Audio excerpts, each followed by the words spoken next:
안녕하십니까. 에듀왕닷컴 운영자 강쌤입니다. 자, 이번 시간에는 에너지관리 기능사 필기 기출문제 2015년 제3회 31번부터 한번 보도록 하겠습니다. 문제 31번. 증기의 과열도를 옳게 표현한 식은이라고 돼 있네요. 자, 이 과열도라는 게 뭐였어요? 일단 이렇게 몰레르 선도를 그려본다면 pH 선도죠. 자, 요런 식으로 되어 있습니다. 자, 이때 기본적인 몰레르 선도를 작도를 해보면 요런 식의 형태로 나오죠. 그래서 여기가 압축, 응축, 팽창, 증발 과정인데 요거를 예를 들어서 구성도로 그리게 되면 압축, 응축, 팽창, 증발기가 된다라고 했죠. 자, 근데 제가 이렇게 그림을 그렸는데 몰레르 선도 뭔지 모르겠고 이 구성도가 뭔지 모르겠다 하시는 분들은 영상 좌측 상단에 보시면 느낌표 있습니다. 거기 클릭하시면 그 냉동 기초 제가 연결해 드릴 테니까 한 번씩들 보고 오시기 바랍니다.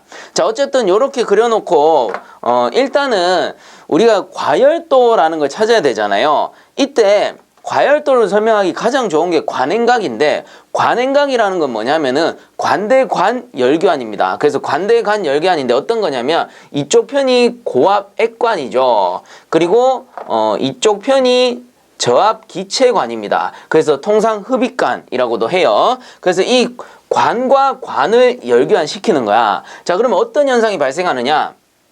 자, 이쪽은 어떻게 돼요? 응축기의 출구 부분이거든. 그래서 응축기의 출구 어딥니까? 응축기의 출구는 여기죠, 여기.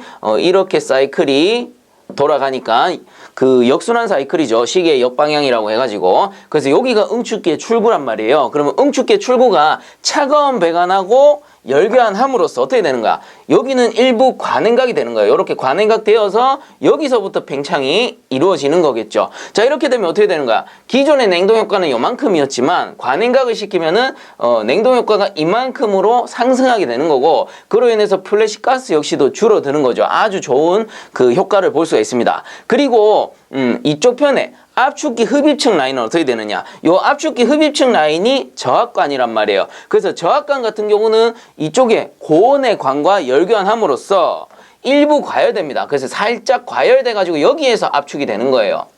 그러면 기존의 사이클은 요 점 뭡니까? 여기가 건포화 증기 상태죠. 그리고 이제 관행, 과열되면서 어떻게 되는 거야? 여기는 이제 과열 증기로 바뀌는 거지. 자, 그래서 요거는 이제 냉동 이론에 보시면 나오는 건데, 일단은 관행각 하는 거는 냉동 효과를 높이고 플래시 가스량을 줄이기 위한 거고, 일부 과열시키는 건 뭐 있습니까? 아무래도 리퀴드백이 압축기에선 가장 치명적인 현상이다 보니까 이 습압축이 되는 것보다는 살짝의 과열 압축이 좀 더 좋다라고 해서 살짝 과열도를 주는 겁니다. 왜? 건포화 압축시키기는 사실상 실제로는 좀 힘들다 보니까 이왕이면 액압축보다는 살짝의 과열 압축이 좋다. 뭐 어쨌든 그래서 이렇게 관행 과열을 시키는 건데, 여기에서 과열도라는 건 뭘까? 요만큼이 과열도겠죠. 기존의 상태에서 어느 정도 과열이 되어서 과열 증기가 됐으니 요만큼을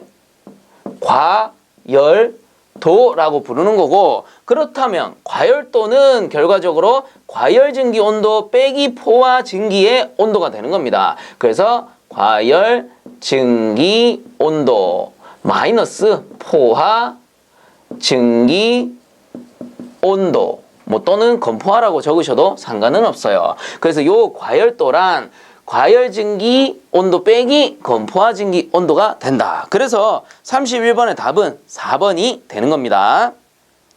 자, 다음 32번. 기포성 수지에 대한 설명으로 틀린 것은 이라고 했네요. 자, 이 32번 문제 같은 경우는 교재 205페이지에 보시면은 잘 나와 있어요. 그래서 다른 설명은 다 맞고 2번에 보시면 불에 잘 타며 보온성과 보냉성이 좋지 않다라고 돼 있는데, 불에 잘 타지 않는 난연제입니다. 그리고 보온성과 보냉성이 좋은 편이라서 요 보온제로 많이 사용된다라고 했죠. 그래서 32번에 틀린 것은 2번이 되겠네요. 자, 그 다음 33번 파형 노통 보일러의 특징을 설명한 것으로 옳은 것은 이라고 돼 있네요. 자, 파형 노통에 대한 얘기인데, 노통이란 거는 보일러가 이렇게 있으면 노통 보일러겠죠. 노통 보일러 내부에 요 노통을 얘기하는 겁니다. 그래서 노통은 버너가 설치돼서 연소를 하게 되는, 사실상 따지면 뭐야, 연소실이 되는 겁니다. 자, 이때 노통의 종류는 평형 노통과 파형 노통으로 나누게 되죠. 자, 이런 식으로 주름을 잡아 놓은 거를 파형 노통이라고 하는 거고, 평평한 거를 평형 노통이라고 하는 거겠죠. 그러면 왜 굳이 파형으로 이렇게 설치를 하느냐? 아무래도 열에 대한 신축을 흡수하기 위해서 이런 식으로 설치를 하는 거겠죠. 자, 그렇다면 이 파형 노통 보일러의 특징 설명으로 옳은 것을 찾으라고 했으니까 한번 봅시다. 1번 제작이 용이하다라고 돼 있는데, 자, 평형과 파형 비교했을 때 제작이 쉬운 건 뭐겠어? 당연히 평형이겠지. 그냥 평평하게 만들면 되고, 얘는 주름을 잡아야 되잖아요. 자, 그래서 1번은 틀렸죠. 그 다음 2번에 내외면의 청소가 용이하다. 이것도 뭐예요? 평형 노통에 대한 설명이겠지. 그래서 평형은 내부가 평평하기 때문에 청소하기가 쉬워요. 근데 파형은 어때? 구불구불하니까 얘는 청소하기가 좀 까다롭다라고 봐야 되는 거고, 그 다음 3번에 평형 노통보다 전열 면적이 크다. 자, 이게 답이 되겠죠. 평형도 예를 들어 1m로 제작했고 파형도 1m로 제작하게 된다면, 파형은 어때요? 주름이 져 있으니까 이걸 쭉 피면은 길어지잖아. 그만큼 전열 면적이 어때요? 평형보다는 늘어난다라고 보는 거지. 자, 그래서 맞는 거는 3번입니다. 평형 노통보다는 전열 면적이 훨씬 크다라고 봐야 되는 거예요. 자, 그리고 4번은 왜 틀렸냐? 평형 노통보다 외압에 대한 강도가 적다라고 돼 있는데, 파형은 어때요? 요렇게 그 주름이 져 있다 보니까 우리 신축 이음 중에서도 벨로우즈식 신축 이음이 있었잖아요. 그 벨로우즈식 신축 이음이 뭐였어요? 이런 식으로 이제 주름 형태의 통으로 만들어서 신축을 흡수하는 장치잖아. 그렇다 보니까 이 평형 노통보다는 외압에 대한 강도가 어때? 훨씬 커진다라는 거지. 그래서 신축 흡수도 좋고 강도도 그만큼 커진다라고 봐야 되는 겁니다. 자, 그래서 33번에 맞는 것은 3번밖에 없는 거죠.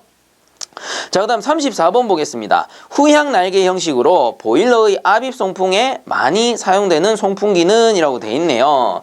자, 요 34번 같은 경우는 교재 118페이지 내용 참고를 하시면 될 것 같고요. 그리고 보다 상세한 내용은 우측의 해설에 잘 나옵니다. 그래서 후향 날개 형식이면서 압입 송풍에 많이 사용되는 송풍기는 3번 터보용 송풍기가 되는 겁니다.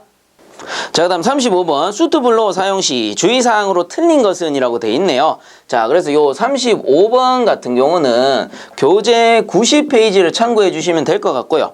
그 앞에서도 몇 번 나왔던 문제 중 하나죠. 그래서 수트블로어 사용 시 주의사항으로 틀린 것은, 수트블로어 뭡니까? 전열면의 그름을 제거하는 장치란 말이에요. 그래서 1번에 보시면 부하가 50% 이하인 경우에 사용한다라고 돼 있는데, 부하가 50% 이하, 즉 부하가 적을 경우에는 어떻게 돼요? 수트블로어를 사용하더라도 그름은 떨어져 나오지만 이 떨어져 나오는 그름이 어떻게 돼? 부하가 없으면 불려 나가지가 못하죠. 그렇기 때문에 슈트블로어 같은 경우는 부하가 50% 이상인 경우, 즉 어느 정도 부하가 있을 때 사용을 해줘야 된다, 이 소리입니다. 그래야 그름이 다 빠져나가지. 자, 그러므로 틀린 것은 1번이 되고요. 나머지는 뭐 한번 보면 2번에 보일러 정지 시 슈트블로어 작업을 하지 않는다. 그래서 부하가 없으니까 같은 말이죠. 그 다음 3번에 분출 시에는 유인 통풍을 증가시킨다. 그래야지 그름들이 다 빨려 나갈 테니까 떨어져 나온 그름을 어떻게 처리하느냐, 이게 중요하단 말이에요. 그 다음 4번에 분출기 내의 응축수를 배출시킨 후 사용한다. 요거는 수격작용이 발생할 수 있으니까 요렇게 하는 거겠죠. 자, 그러므로 35번에 틀린 것은 1번이 되는 겁니다. 자, 그 다음 36번 보일러에 과열기를 설치할 때 얻어지는 장점으로 틀린 것은 이라고 했죠. 자, 이 과열기가 뭡니까? 폐열 회수 장치 중 하나로 이 포화 증기를 과열 증기로 바꾸는 장치죠. 그래서 그 폐열, 버리는 열을 이용하기 때문에 보일러 자체적으로 효율이 훨씬 올라갈 수가 있는데, 그렇다면 이 과열기를 설치할 때 얻어지는 장점 중 틀린 것을 찾으라고 했으니까 한번 보면 1번에 증기관 내의 마찰 저항을 감소시킬 수 있다. 이거는 왜 그래요? 과열기 자체가 이 주 역할이 뭐냐? 포화 증기를 뭘로 바꿔요? 과열시켜가지고 과열 증기로 바꾸는 게 주 역할이란 말이에요. 그 말은 혹시 포화 증기에 있을지 모르는 뭡니까? 수분 H2O를 과열시켜서 확실하게 증발을 시켜주겠죠. 과열증기가 될 테니까. 자, 그래서 이 포화증기 내부의 수분을 제거함으로써 마찰 저항을 감소시킬 수 있다라는 소리입니다. 1번 맞습니다. 그 다음 2번에 증기관의 이론적 열 효율을 높일 수 있다. 폐열을 회수해서 사용하니까 당연한 소리죠. 그 다음 3번에 같은 압력의 포화증기에 비해 보유열량이 많은 증기를 얻을 수 있다. 왜? 과열시켰으니까. 자, 그래서 1번, 2번, 3번 다 맞습니다. 그럼 틀린 거 4번이겠죠. 한번 보면은 연소가스의 저항으로 압력 손실을 줄일 수 있다라고 돼 있는데 압력 손실은 늘어납니다. 왜 그래요? 이 과열기라는 거는 보일러가 이렇게 있다면 이렇게 해가지고 여기에 버너가 설치되고 이 굴뚝이 연도와 연돌이 이런 식으로 빠져나간다라고 했을 때 포화증기 요 관을 이렇게 열견하고 탁 지나가잖아요. 그럼 여기서 추출되는 게 과열증기가 된단 말이에요. 그러면 여기서 말하는 거 연소가스의 저항으로 압력 손실이 어떻게 되는가? 연소가스가 이렇게 쭉 통풍이 잘 돼줘야 되는데 이 연도 한가운데 요런 관이 즉 과열기가 설치된단 말이에요. 과열기가 여기 설치됨으로써 이 배기가스의 통풍력을 줄여버림으로써 압력 손실은 어떻게 되는 거야? 커진다라고 봐야 되는 거죠. 자, 그래서 36번에 틀린 것은 4번이 되는 겁니다. 자, 그 다음 넘어가겠습니다. 자, 그 다음 37번 문제 연료의 가연 성분이 아닌 것은 이라고 돼 있네요. 자, 요 37번 같은 경우 교재 100페이지에 보시면 나옵니다. 그래서 연료의 가연 성분 뭐예요? CHS, 탄소, 수소, 황이 됩니다. 그럼 아닌 것은 1번, 질소가 되겠죠. 자, 그 다음 38번 효율이 82%인 보일러로 발열량 9,800kcal/kg의 연료를 15kg 연소시키는 경우에 손실 발열량은 이라고 했네요. 자, 여기에서 중요한 거는 손실 발열량을 구하라 라고 했잖아요. 자, 그렇다면 일단 조건을 정리를 해보자면 우선 발열량이 9,800이래요. 그래서 적어봅시다. 9,800 kcal/kg이다. 이 소리인데 이게 뭡니까? 연료 1kg이 탈 때 9,800kcal의 열을 발생시킨다라는 겁니다. 그렇다면 전체 발열량을 구하고자 하면은 곱하기 연료량 해주면 되죠. 연료량이 15kg 탔으니까 그럼 전체 발열량이 나올 거 아니야. 그래서 단위는 없어지고 없어져서 전체 발열량 kcal가 나온단 말이에요. 그러면 여기에서 효율이 82%다라고 했잖아요. 이 말은 뭐예요? 전체 중에 82%가 유효열이 되는 거야. 그리고 나머지 18%가 뭡니까? 이게 손실열이 되는 거죠. 그래서 요거 공식을 쓸 때는 사전적인 공식을 써드린다면 이렇게 쓸 수 있어요. 곱하기 1 마이너스 0.82 하면 결국 뭡니까? 0.18 손실이 되는 거지. 혹은 나는 요 개념 정확하게 알겠다. 그러면 곱하기 그냥 0.18 이렇게 해주셔도 된다라는 소리입니다. 어쨌든 개인적으로 편한 대로 푸시면 되고요. 이렇게 이해해버리면 이 공식이 엄청나게 쉽게 나온다라는 거, 이해가 돼서 나온다라는 거. 자, 그래서 구해보시면 요게 26460 kcal 이렇게 나올 겁니다. 자, 그러므로 38번의 답은 3번이 되겠습니다. 자, 그 다음 39번 보겠습니다. 보일러 연소용 공기조절 장치 중 착화를 원활하게 하고 화염의 안정을 도모하는 장치는 이라고 돼 있네요. 자, 39번 같은 경우 교재 113페이지에 보시면 이 보염 장치라는 게 나와요. 자, 그래서 보염장치의 종류는 크게 4가지 뭐였습니까? 윈, 버, 콤 또는 컴 이렇게 외워도 된다라고 했어요. 그래서 윈, 버, 콤, 스. 그래서 윈드박스, 버너타일, 콤버스터, 스테빌라이저라고 했습니다. 자, 여기에서 스테빌라이저를 다른 말로 보염기라고 했었죠. 그리고 이 보염기의 역할은 뭐였죠? 그 공기의 양을 조절해가지고 착화가 원활하게 도와주고요. 그리고 착화된 불꽃이 안정하게 그 화염이 붙을 수 있도록, 즉 화염의 안정을 도모하는 장치를 보염기라고 했죠. 화염을 보호한다라고 해서. 자, 그래서 요 39번에서 착화를 원활하게 하고 화염의 안정을 도모하는 장치는 보염기가 되는 겁니다. 그래서 쌤 보염기나 보염장치 같은 거 아닙니까? 자, 이 의미를 정확하게 정리하셔야 돼요. 보염장치라는 거는 요 네 가지 장치를 통틀어서 보염장치라고 하는 겁니다. 그래서 윈드박스, 버너타일, 콤버스터, 스테빌라이저 합쳐서 보염장치라고 하는 거고, 이 보염장치 안에 스테빌라이저, 즉 보염기라는 장치가 있다라고 정리를 하셔야 돼요.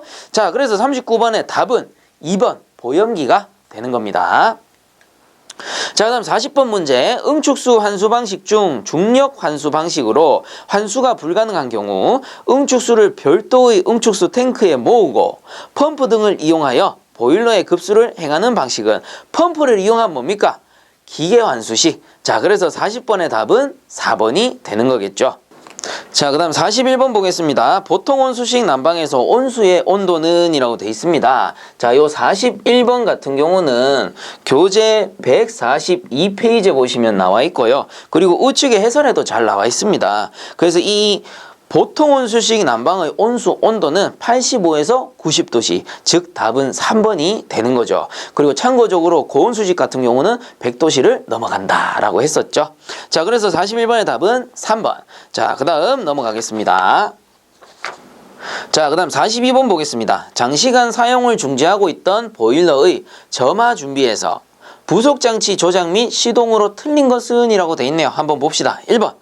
댐퍼는 굴뚝에서 가까운 곳부터 차례로 연다. 요거 맞아요. 그래서 외기와 가까운 쪽부터 개방을 시작하는 거예요. 그래서 이 먼지나 이물질을 차츰차츰 이렇게 빼주는 거고, 그 다음 2번에 통풍장치의 댐퍼 개폐도가 적당한지 확인한다. 요거도 맞겠죠. 그 다음 3번 보시면 흡입 통풍기가 설치된 경우에는 가볍게 운전한다. 그래서 가볍게 운전해 줌으로써 프리퍼지라던가 그 이물질, 먼지 등을 제거해 주는 겁니다. 그래서 1번, 2번, 3번 다 맞아요. 그렇다면 틀린 건 4번이겠죠. 절탄기나 과열기에 바이패스가 설치된 경우에는 바이패스 댐퍼를 닫는다라고 돼 있는데, 요 바이패스 댐퍼까지 열어가지고 환기시켜 주는 게 좋습니다. 그래서 42번에 틀린 것은 4번이 되겠네요. 자, 그 다음 43번.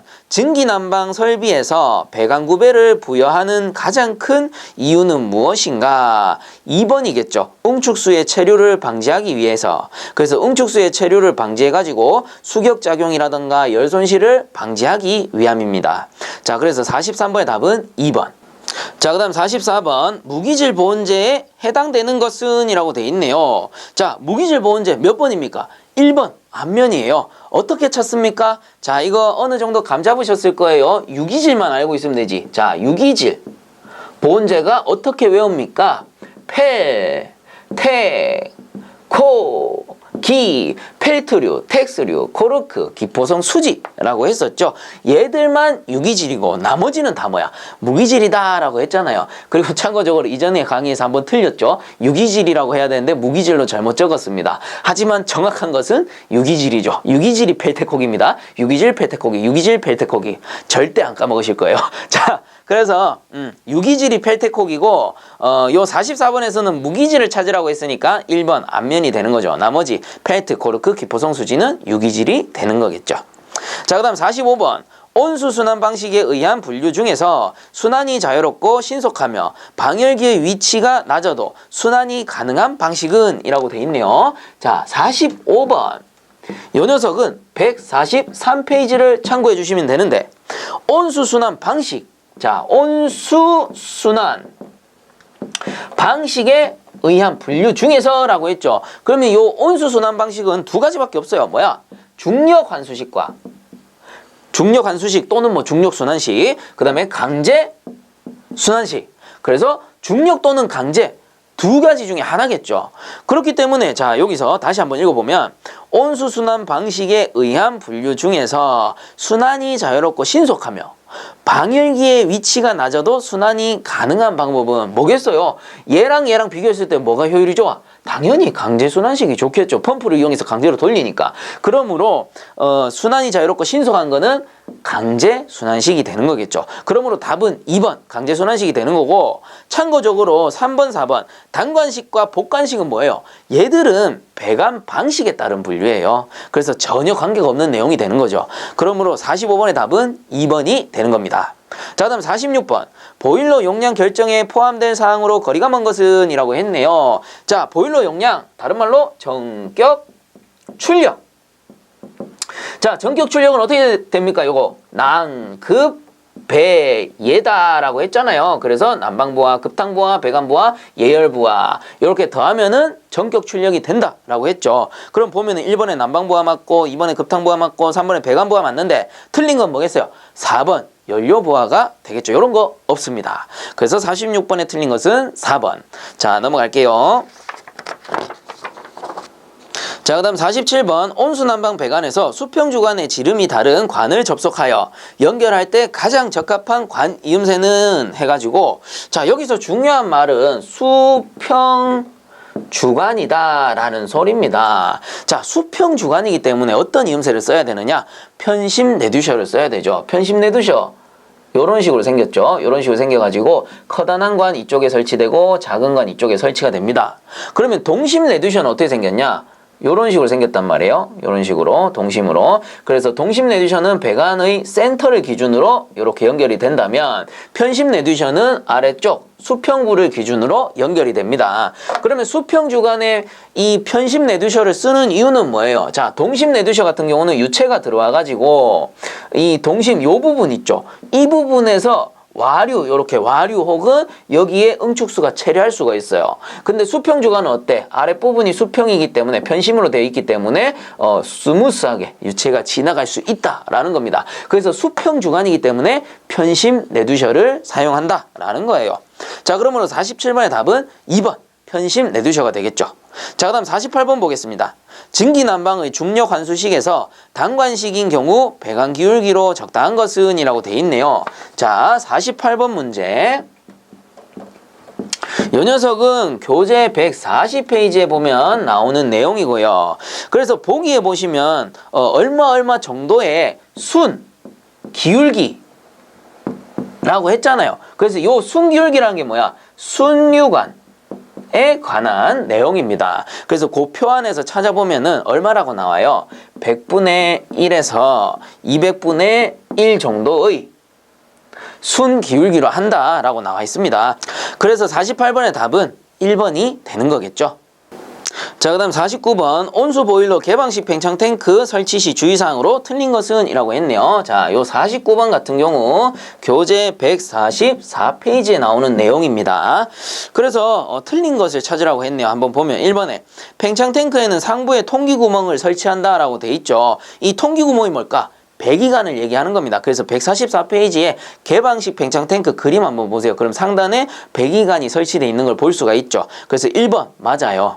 그 다음 2번에 팽창 탱크 내부의 수위를 알 수 있는 구조여야 한다. 요것도 맞습니다. 그 다음 3번에 탱크에 연결되는 팽창 흡수관은 팽창 탱크 바닥면과 각계 배관해야 한다라고 돼 있는데 각계 배관하면 안 되고요. 25mm 이상 높게 설치해줘야 됩니다. 자, 그래서 틀린 거는 3번이 되는 거예요.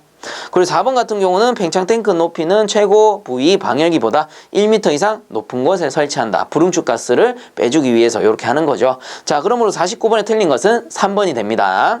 자, 그 다음 50번 열팽창에 의한 배관의 이동을 구속 또는 제한하는 배관 지지구인 리스트레인트의 종류가 아닌 것은 이라고 했네요. 자, 50번 문제 교재 201페이지에 나오는 내용이고요. 거기에서 보시면 리스트레인트의 종류는 뭡니까? 앵커스톡 가이드죠. 그래서 앵커스톡 가이드를 제외하고 틀린 것은 4번 행거가 되겠죠. 행거는 뭡니까? 행거는 이렇게 건물이 있으면 위에서 매달아 가지고 배관을 지지해주는 장치를 얘기하는 거겠죠. 그래서 50번에 틀린 것은 4번이 되는 겁니다. 자, 그 다음 넘어가겠습니다. 자, 그 다음 51번 보일러 가동 시 매연 발생의 원인과 가장 거리가 먼 것은 이라고 했네요. 자, 요거는 일단 1번은 넘어가고요. 2번부터 보면 연소실 용적의 과소라고 돼 있죠. 자, 연소실 용적이 과소됐다. 전열 면적이 부족하다라는 소리잖아. 그래서 연료의 양보다 전열 면적이 부족해버리면 불완전 연소 되겠죠. 그로 인해 매연이 발생합니다.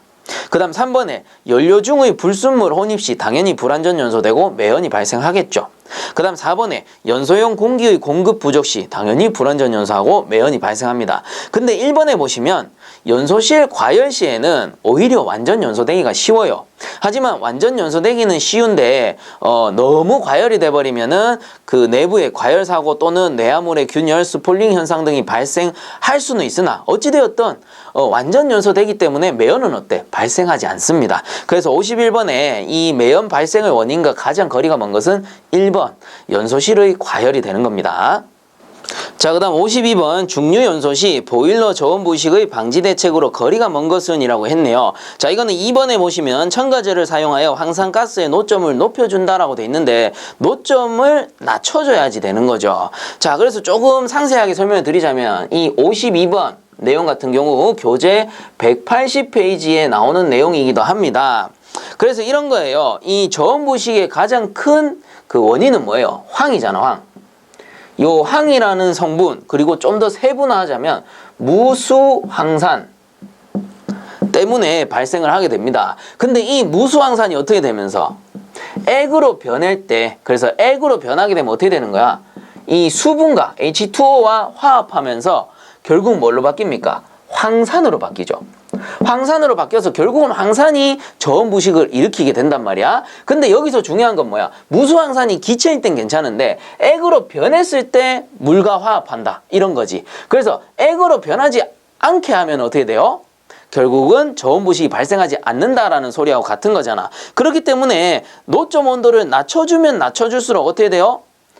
액으로 변할 확률이 낮아지는 거고, 그로 인해서 저온 부식이 일어날 확률이 적어진다라는 거겠죠. 그래서 52번에 이 거리가 먼 것은 2번이 되는 겁니다. 첨가제를 사용하여 황산가스의 노점을 낮춰준다.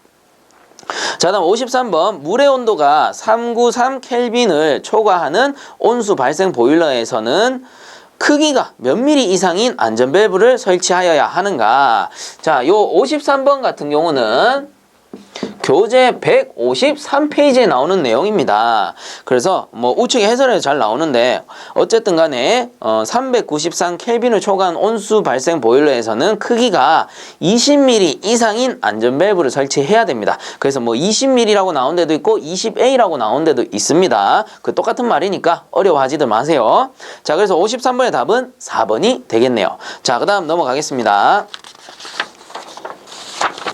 자, 그 다음 54번 보일러 부식에 관련된 설명 중 틀린 것은 이라고 했네요. 자, 여기서 1, 2, 3번은 일단 다 맞는 거니까 한 번씩 더 읽어보시면 될 것 같고요.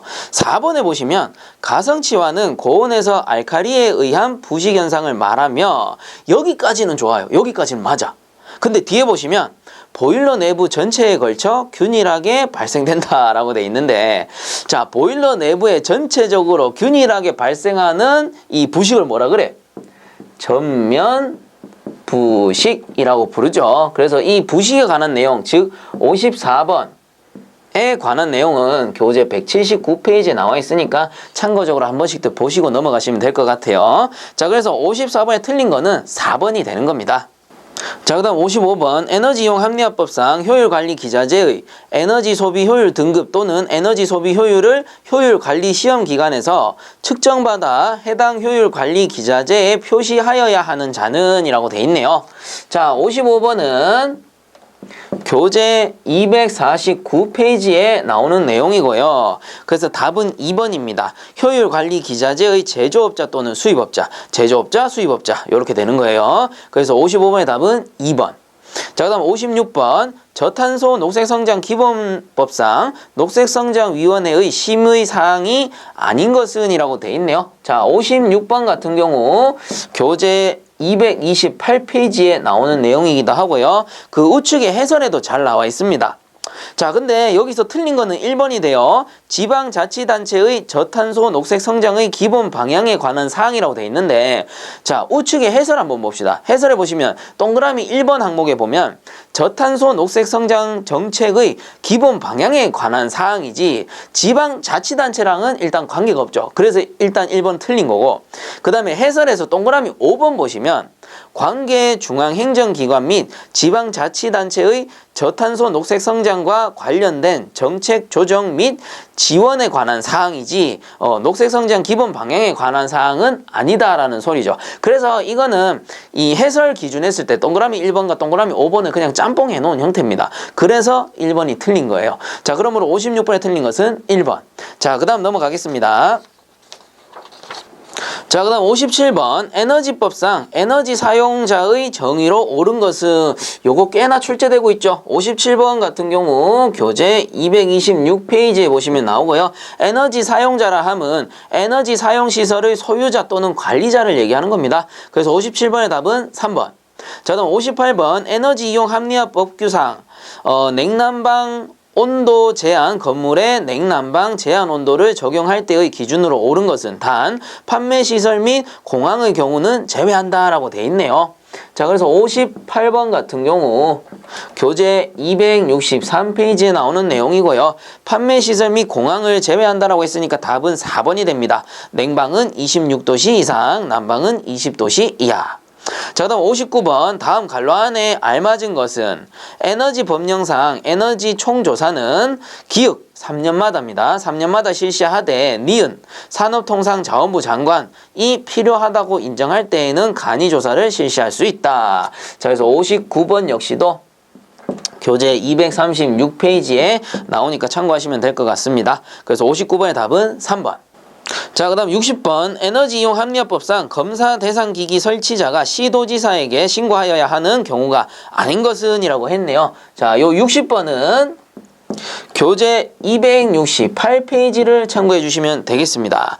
그래서 신고하여야 하는 경우가 아닌 거는 1번 검사 대상 기기를 정비한 경우. 그래서 단순하게 정비만 했는데 굳이 신고하지 않아도 된다, 이런 뜻이 되겠죠. 그러므로 60번의 답은 1번이 되겠습니다. 자, 이렇게 해서 이번 시간도 마치도록 하고요. 본 강의가 도움되셨다면 구독과 좋아요 부탁드리겠습니다. 자, 수고들 많이 하셨습니다.